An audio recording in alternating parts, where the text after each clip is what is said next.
Hi everyone, welcome to Castle Guard Studios, and we here at the studio are here to help you take your hobby to the next level. And today I'm going to show you guys how to make volcanic bases for your army.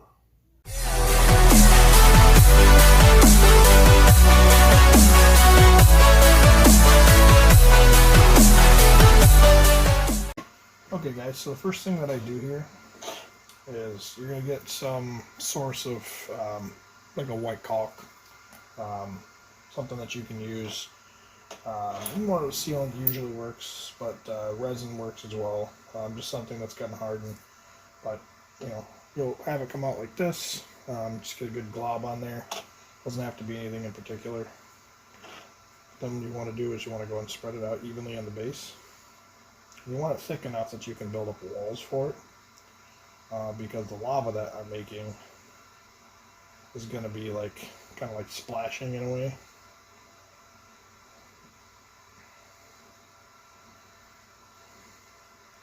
You can use a Q-tip or a toothpick or whatever. Doesn't really matter much as long as it's spread evenly. Just kind of spread it out, just like so. And then the next thing you want to do is you're going to want to build up the wall. And you can see that I did it with these other three bases. So I'll go ahead and show you guys how to do that. Alright, so the second step, what you're going to want to do is you want to get like a toothpick, or you can get these little sticks at like hobby stores and stuff. And then what you want to do is you kind of want to drag it over and then curl it up like so. Do it at different angles to help build up the flame.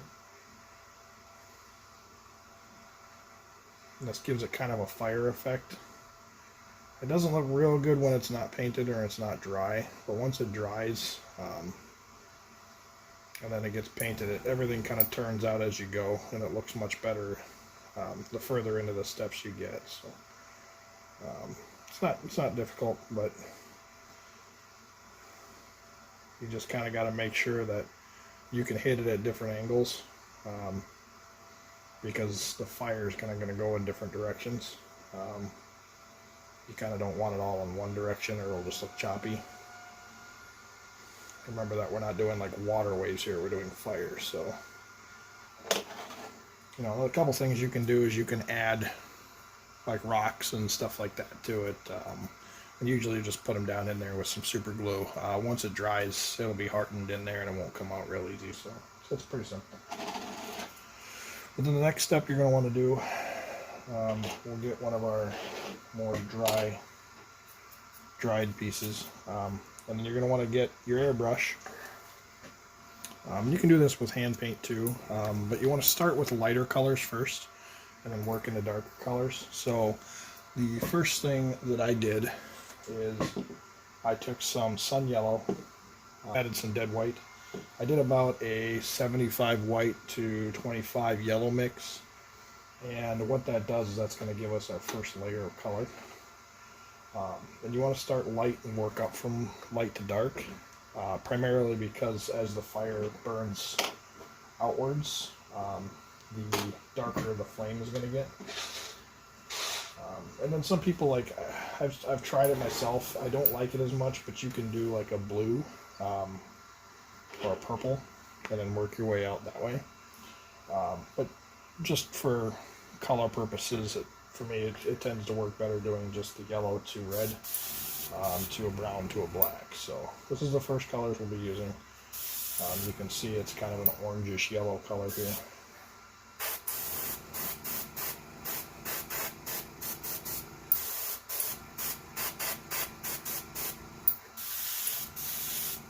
But you're going to leave some unpainted spots, so it kind of leaves a little bit of white down in the darker parts. You're going to want to use a low PSI on your airbrush for this, especially if it's not dry. That keeps you pushing the caulk around.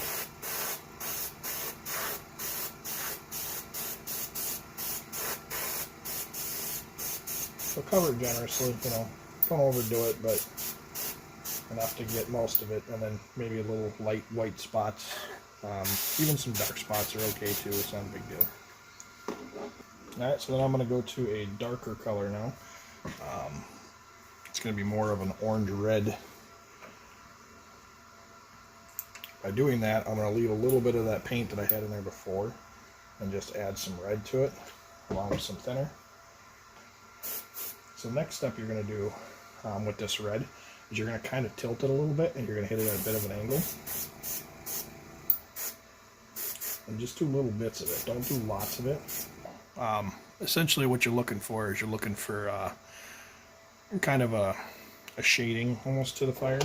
Even if you do it with a regular paintbrush, you're just going to do the kind of the tips a little bit, and you'll notice where the tips tend to curl up more at each spot. And as you get to darker colors, the tips that you're adding in there, you're going to want to do it on where the deepest grooves are.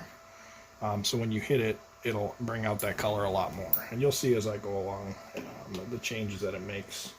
What I'm going to do is I'm going to go into an even darker color. It's going to be a red. It's called red gore, or gory red. Like I said, the darker color you get, the less you're going to want to add, because the less color of that particular color that you're going to add to each base. The darker colors you get, the further down you're going to want to tip the base, almost to where it's completely flush with your airbrush. This is the third color in the series.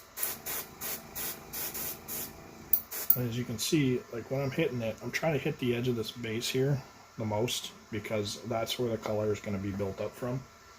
You can see how much red is built up on the tips now, and how much yellow is still left on the inside. Now I'm actually going to transition from a red into a brown. It's not quite black brown, but darker, much darker brown.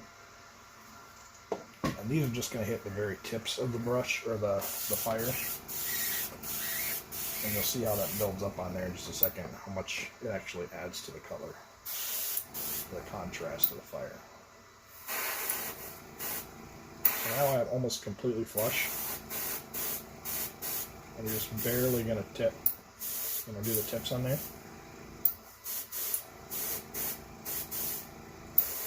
Using just a very small amount of paint. If you really want it to look dark, you can add, like if you want it to look like it's real burnt lava, you can add a lot of it. But it depends on what your scheme is, and just how much you really want. So you get it kind of where you like it. It kind of starts to seep into the yellow a little bit. And the thing is, I want it to look like the fire's burning off. It does get darker, but I don't want to seep too much into that yellow, because it does kind of take away from the color a little bit.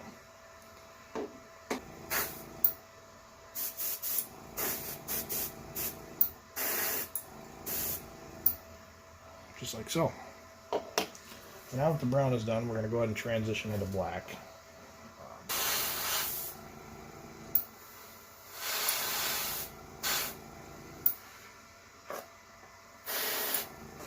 That's essentially what we're looking for, right there.